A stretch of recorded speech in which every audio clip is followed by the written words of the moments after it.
పర్వాలేదులే. భగవంతుడు చల్లగా చూసుంటే శోభనం గదిలో నీ కొంగుముడి విప్పాల్సిన వాణ్ణి. డబ్బుందని రామన్నని పెళ్లి చేసుకున్నావు కదా. భిక్షపతి, నేను నీ వదిన్ని. కళ్ళు పోతాయా? పోనీ, నిన్ను అనుభవించాక కళ్ళేమిటి? ప్రాణం పోయినా పర్వాలేదు. ఏంట్రా, ఏం చేస్తున్నావు ఇక్కడ? ఏం లేదు నాన్న, పాలేమన్నా ఉంటే ఒక బిందుడివ్వు, నేను కూడా శివలింగం మీద పోస్తాను అంటే నోర్మి అంటుంది. మూసా పోస్తాను వదినా. ఏమా, వాడేమన్నా వాగాడా?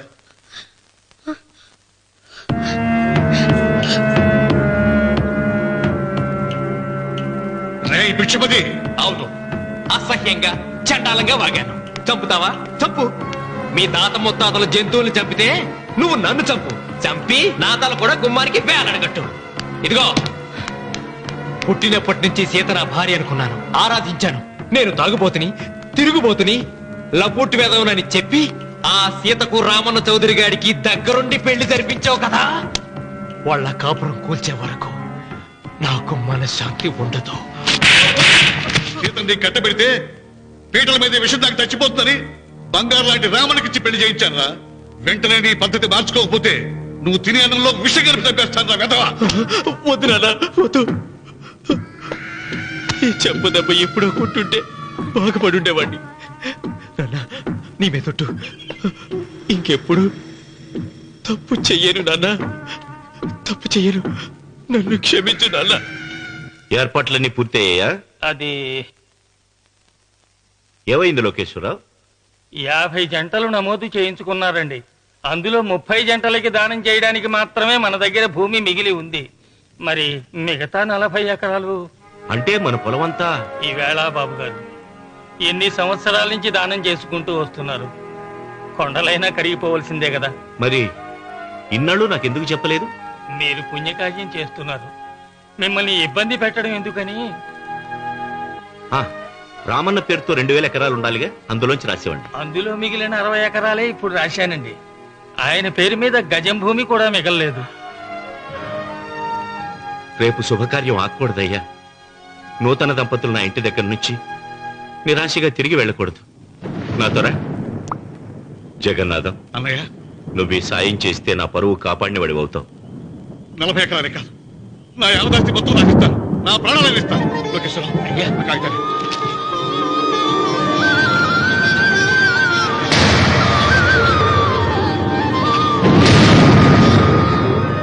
మీ కుటుంబం 10 కాళ్ళ పాటు చల్లగా ఉండాలయ్యా.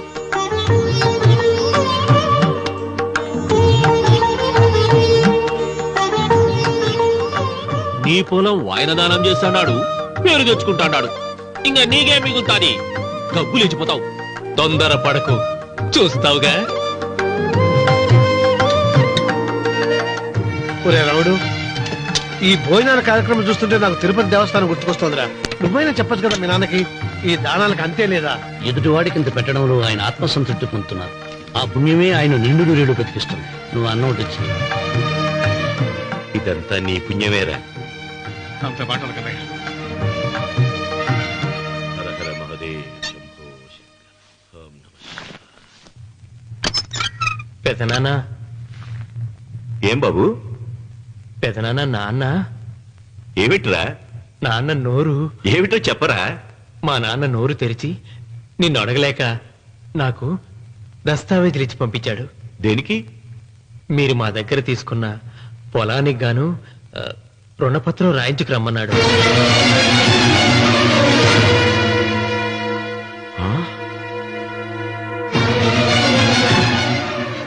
నా తమ్ముడు రుణపత్రం అడిగాడా?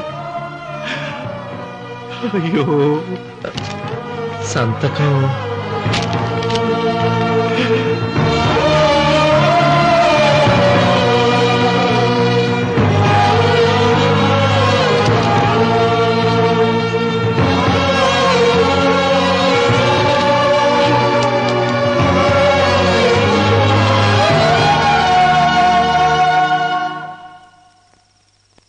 ఏంట్రా తినవేంటి?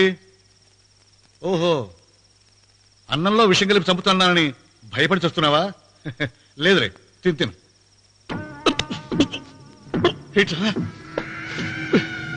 నాకేమైంది?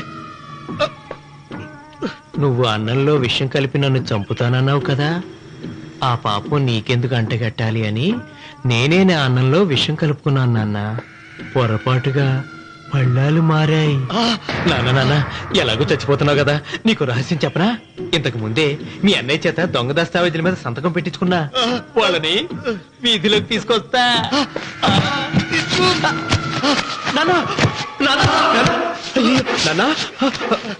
ఈయనతో నీకు చెప్పాక నేను ఎందుకు బతికిస్తాను? నాన్న చిన్నప్పుడు నీ గుండెల మీద ఆడుకుంటే తెగ ఆనందపడేవాడు కదా, పోయేటప్పుడు కూడా ఆడుకుంటా ఆనందపడే. చల్ చల్ గుర్రం చలాకి గుర్రం, చల్ చల్ గుర్రం చలాకి గుర్రం, చల్ చల్ గుర్రం చలాకి గుర్రం, చల్ చల్. నాన్నా నాన్నా అయ్యో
తొందరగా పోనీరా.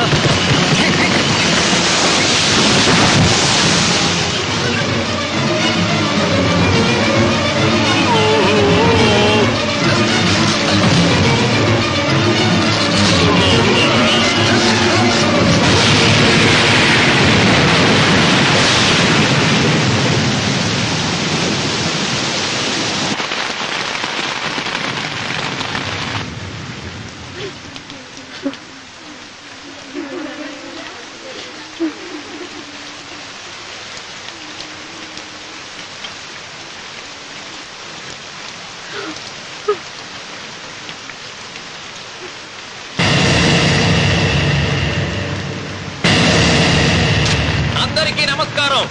ఇది మా పెదనాన్న సంతకం పెట్టిన దస్తావేజు. అక్కడ మా నాన్న లేడు, ఇక్కడ మా పెదనాన్న లేడు. కానీ మా పెదనాన్న మా నాన్న దగ్గర 50 లక్షల డబ్బు, 40 ఎకరాల పొలం తీసుకున్నాడు. ఏ లోకేశ్వరరావు చెప్పు. అవునండి, నేను సాక్షి సంతకం చేశాను. ఈ అప్పు ఎలా తీరుతుందో ఆ ధర్మాత్ముడి శవం అక్కడి నుంచి తీసేలోపు చెప్తే బాగుంటుంది. బిచ్చమతి మతుందా నీకు? ఇదేనా అడిగే సమయం? ఆయన తగలబడిపోతే ఆయనతో పాటు ఈ నిజం తగలబడిపోతుంది. మా అన్నయ్య ఆ ధర్మాత్ముడు రక్తం పంచుకుంటాడు. ఏమయ్యా లోకేశ్వరరావు, మా అన్నయ్యకి మిగిలిన ఆస్తి ఏమిటి? ఈ ఇల్లు తప్ప ఏమీ మిగలలేదండి. సరే, 40 ఎకరాల కింద ఈ ఇల్లు పెట్టుకుంటాను. మిగతా 50 లక్షలు ఎలా ఇస్తావన్నయ్యా? ఏంటో నువ్వు మాట్లాడేది? మా రావుని ఒట్టి చేతులతో నడురోడ్డు మీద నిలబెడతావా? సరే, డబ్బు వద్దు, పొలం వద్దు, ఒక్కటిస్తే చాలు. ఏంటది? అది సీత దగ్గరుంది. అది ఇస్తే 50 లక్షల బాకీ రద్దు చేసుకుంటా. సీతారత్నం పుట్టింటి వాళ్ళు పెట్టిన 7 వారాల నగలున్నాయి. అవన్నీ నాకు ఇచ్చేస్తే నేను సరిపెట్టుకుంటాను.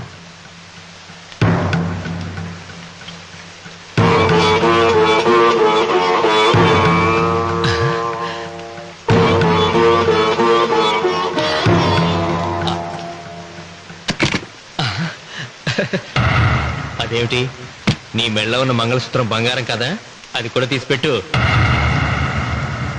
అన్నయ్య తీసేమని చెప్పు. నువ్వు కట్టాల్సిన తాడి మా రావుడు కట్టాలని ఖచ్చితంగా కదా ఈ పని చేస్తున్నావు. తప్పు మాట్లాడుతున్నావు శాస్త్రి. నాకు ఆ తాళి అక్కర్లేదు, ఆ 50 లక్షలు కట్టమను. మీకందరికీ చేతులెత్తి మొక్కుతున్నారు. ఒక ఐదింటి ఇల్లాలి 5వ తనాన్ని కాపాడండి. మీకోసం తన సర్వస్వాన్ని మీకు దానం చేసి కొడుకును ఒట్టి చేతులతో నిలబెట్టారు మా శివరామకృష్ణ గారు. అందరూ మీరందరూ ఇంటి మూలంగా లాభం పొందిన వారే. ఆ ఇల్లాను మంగళసూత్రం తీయకుండా కాపాడండి. దయచేసి మీరు కొంచెం సహాయం చేయండి. భక్తులు నీకేమైనా సిగ్గుండదా? కడుపుకు అన్నం తింటాడావా, గడ్డి తింటాడావా? నాన్న ఇచ్చినట్టుది తిరిగి పీక్కుంటావా?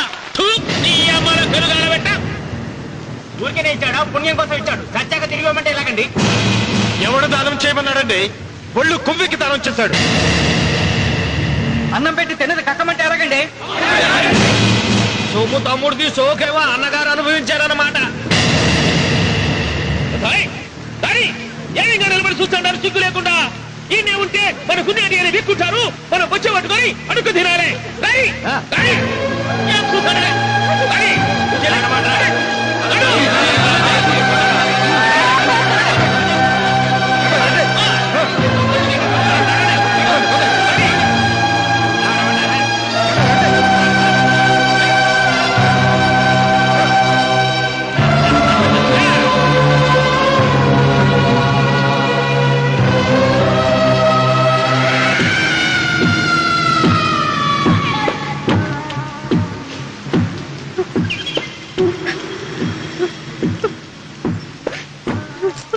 అమ్మ సీత, భిక్షపతి, మా వియ్యంకుడు బాకీ ఉన్న 50 లక్షల డబ్బు, 40 ఎకరాల పొలం నీకు నేనిస్తాను, సరేనా? సరే.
దేవుడా?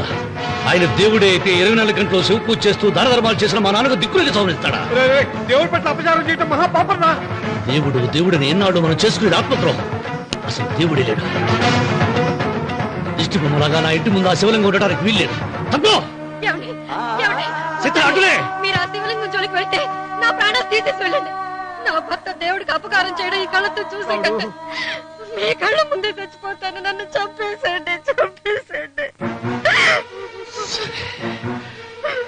నీకు ఇంటి ముందు శివలింగం దేవుడా, నాకు మాత్రం నల్లరాయి.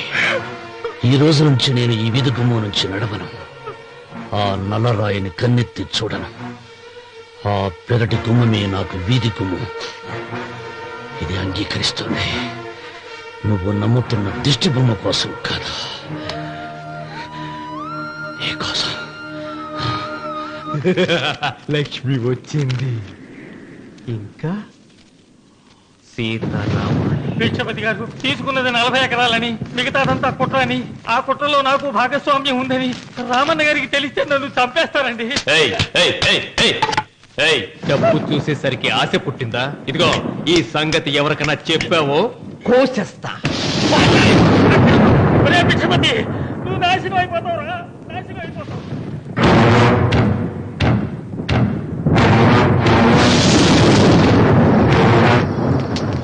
రాత్రి పూట ఎక్కడికి వెళ్తావు నాయనా? నీకు తెలీదమ్మా. తెల్లారేలోగా ఊరు వదిలి పారిపోకపోతే ఆ భిక్షపతి మనల్ని చంపేస్తాడమ్మా. తొందరగా పద, తొందరగా పద. ఊరుదిలి పారిపోతున్నావా లోకేశ్వరరావు? అది నాకంతా తెలుసు. అయ్యా అయ్యా అయ్యా, మీకు ద్రోహం చేశాను, నన్ను క్షమించండి అయ్యా. నేను క్షమిస్తా, మరి భిక్షపతి వదలద్దు. నీకు ఉపాయం చెబుతా. అన్వర్, నీ ప్రాణాలకు భిక్షపతి మూలంగా ప్రమాదం ఉందని నీ చేతులతో నువ్వే రాసు. నేను కాపాడతాను. దాన్ని జాగ్రత్తగా మడిచి నీ జేబులో పెట్టుకో. అర్థం కాలేదా? నీ ప్రాణాలను నా చేతుల్లో పెట్టావుగా. మీ అమ్మను జాగ్రత్తగా ఇంటికి తీసుకుని వెళ్ళు. వెళ్ళు.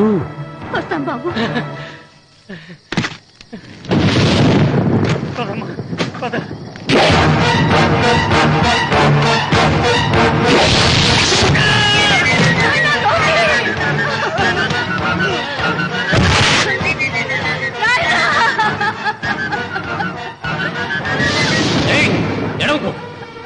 ఎడవకో. కన్నీళ్లు పెట్టేంత గొప్ప చరిత్ర కలిగిన వాడు కాదే నీ కొడుకు.